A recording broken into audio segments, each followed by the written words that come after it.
Hello everyone, how are you doing? This is MD Tech here with another quick tutorial. In today's tutorial, I'm going to show you guys how to stop applications from opening or running at startup on your Windows 11 computer. So if you have different applications and it might be slowing down your startup, if you want to disable some of them that are usually unnecessary in most cases, in today's tutorial, I'm going to show you guys how to turn off as many or as few as you choose. And without further ado, let's go ahead and jump straight into it. So we are going to start off by opening up the search menu, type in settings, best match, should come back with settings. Go ahead and open that up.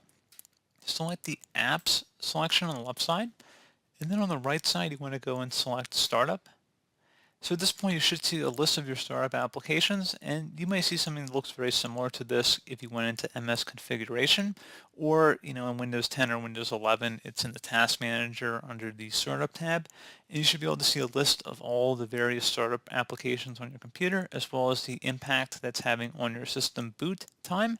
So if you want to turn any of them on or off, you're usually more than welcome to.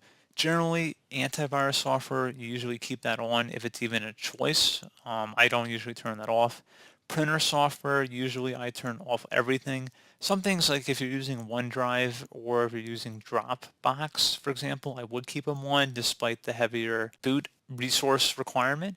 But generally speaking, I usually turn everything off for the most part, like I said, and it does improve the startup speed of your computer, and you're not actually disabling the programs by turning it off here. It just doesn't need to start up immediately when your computer boots up. So pretty straightforward process, guys, on how to access these settings. And as always, thank you for watching this brief tutorial. I do hope I was able to help you out, and I do look forward to catching you all in the next tutorial. Goodbye.